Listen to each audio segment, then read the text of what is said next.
Chief Dele, who was beaming with smile and satisfaction, suddenly disappeared, leaving only the clothes he wore lying on the ground. As everyone was about to flee, they noticed that his clothes, which were lying on the ground, was moving and the cry of a baby coming from it. Slowly, they raised the clothes. What they saw was shocking. Chief Dele had become a baby.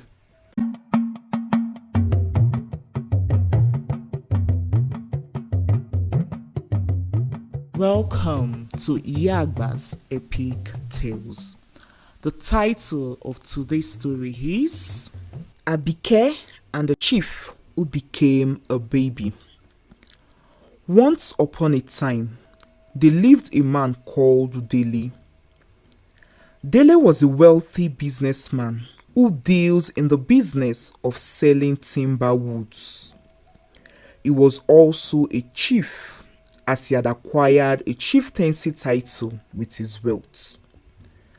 Chief Dele had it rough and tough as a young child while growing up. He had come from a poor home. Dele's father was a small fisherman. He had just one fishing net, which was always breaking, despite how many times he kept mending it. And so, he could only catch few fish, which was barely enough to feed his family, let alone make sales from it. Dele's father was always in debt, and many of his debtors did not fail to embarrass him whenever they see him. The compound which they lived in was what he had inherited from his grandfather, and all the huts had become very, very old. His father had married 2 wives and had 3 children from both wives, with each of the wife giving him a son. Dele's mother was the youngest wife. Dele was also the last child of the family, which also means that he was the second son of his father. And by the time his father died, there was nothing for Dele to inherit, as it was only one standing hut left in their compound, which his older brother inherited. Dele was angry and vowed to never be poor as his father. He made a promise to himself to be so wealthy and have whatever he wants. No one could tell how Chief Dele became so wealthy and had such influence. After his father's death, he had left the village to go work with an uncle in another faraway village, and had returned back to his village 3 years later with many large bags of money and 4 strong men as his guards. He bought many lands and forcefully took the lands he desired from those who refused to sell to him. Apart from being a wealthy businessman, Chief Dele was also notorious for one thing. It was the fact that he had married and divorced many women that the villagers could no longer count. To say that Chief Dele had only married and divorced 15 women is an attempt not to sound too exaggerating, for it is certain that the number was much more than that. Chief Dele would marry a woman and would divorce her a year or 2 later and forcefully demand that the dowry he had paid on the woman be returned to him. Also, whenever he returned these women back to their family, he never returned them back in one piece, as he did beat them to the point of disfiguring them.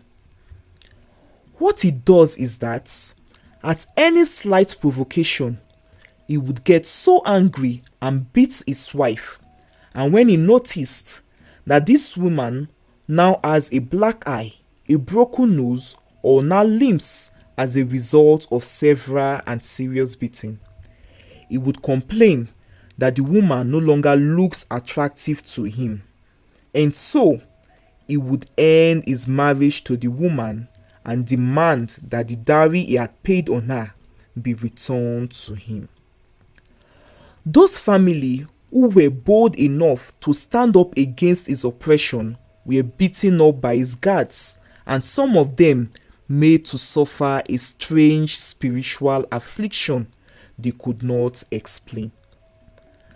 At first, many young unmarried ladies fought to marry Dele because of his extremely handsome looks and wealth. But after seeing that he was a monster who treats these women he married badly, other maidens started rejecting his advances. But Chief Dele forcefully got any girl he likes to marry him, one of which was ABIKE. ABIKE was a young girl who had come to the village to live with her poor and blind grandmother after her parents were killed in a rampage. Chief Dele saw ABIKE and decided that he wanted her also. "I want you to be my wife, so I can have you pleasure me at my desire. I will be coming to perform the rites as tradition demands. Tell your family and get ready for me," Chief Dele said in his usual arrogant manner. The next day, Chief Dele went to the hut where ABIKE and her grandmother lived. He demanded that they accept all that he had brought as the dowry payment and give him ABIKE for a wife.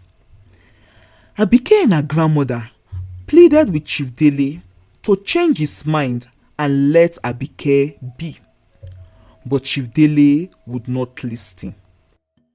Their much pleading got him angry, and he left that day and promised to return the next day. ABIKE and her grandmother went and pleaded with Dele's mother to help them talk to her son.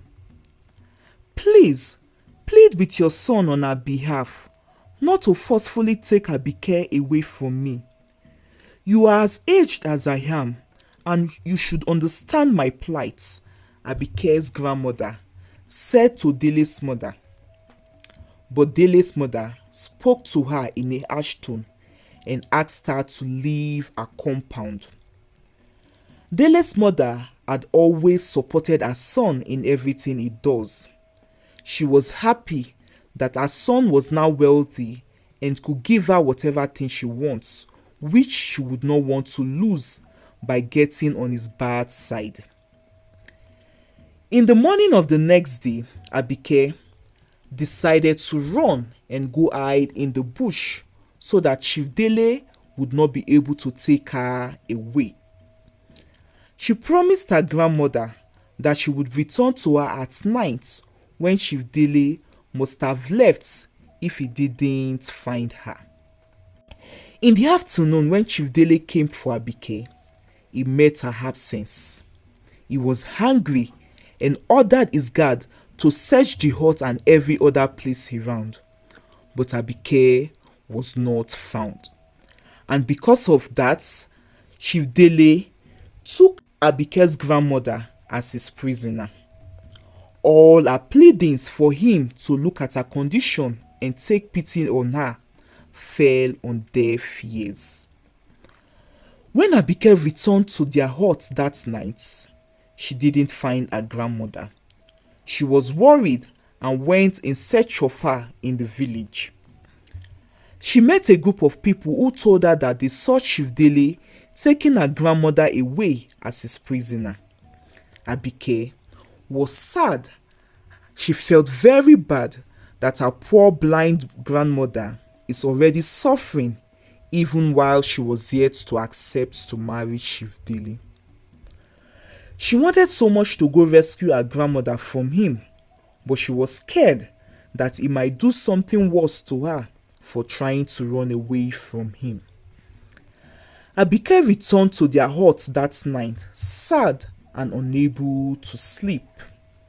However, as early as possible the next morning, ABIKE left the hut again to go hide from Chief Dele. Chief Dele got to Abike's hut earlier, but like we had seen, Abike had left the hut very early that morning. Chief Dele got angry again, and this time he ordered his guards to demolish their huts. Meanwhile, whilst Abike was in the bush that afternoon crying, she met an old man. The old man asked Abike why she was crying, and Abike narrated everything to him. The old man then told Abike to go back and remain home, and to also go with Chief Dele when he comes for her again. He gave Abike a gentle pat on her back and assured her that everything would be fine. Abike arrived at their hut and found out that it had been demolished. Abike, angry and now bold to confront Chief Dele, marched to his compound and presented herself to him. Chief Dele, happy that he had had his way like he always does, smiled and declared that the marriage ceremony between him and Abike would hold in 3 days' time. Abike was locked in a room until that day and was not allowed to go see her grandmother. The day of the marriage celebration came.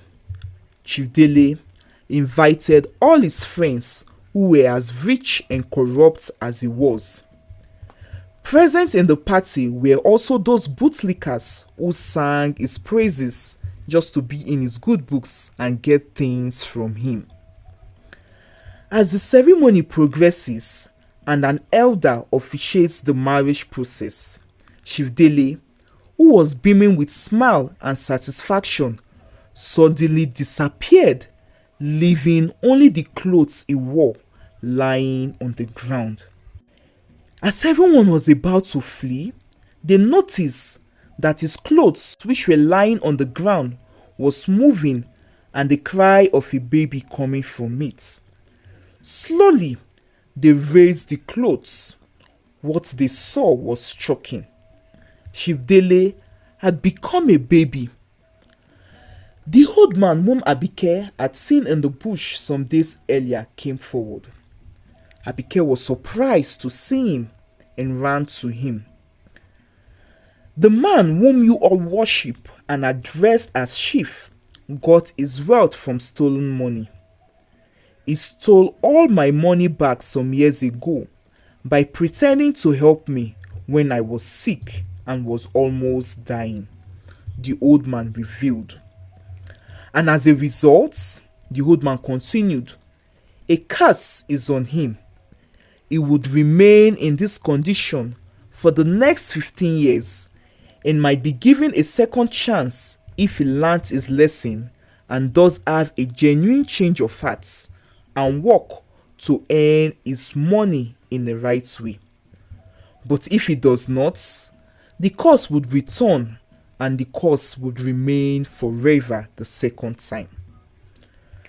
Chief Dele, though now looks like a baby, could hear everything, but he could not speak. For whenever he tried to speak, only the sound of a baby came out, which nobody could understand. His aged mother picked him up. The old man gave everything which was once Chief Dele's property to Abike and her grandmother, as everything had been acquired with his money which Chief Dele had stolen from him. Everyone in the village was happy and relieved that Chief Dele had been taught a lesson and that they are now free from his oppression. As for Chief Dele, out of shame and ridicule by the villagers, his aged mother took him and left the village for an unknown place and was never heard of again in that village. The lesson to be learned from this story is that every proud and arrogant person would surely fall someday. Secondly, Parents should learn to caution their children whenever they are going astray, irrespective of their status. If only Dele's mother had done that, maybe Chief Dele would have changed his ways and that wouldn't have happened to him. Lastly, we must know that wealth gotten by stealing from other people would also be taken away from us someday. I hope you enjoyed this story. Did you learn anything from this story? I would like to know. Please share in the comment section below. Thank you for watching. See you in our next video. Bye.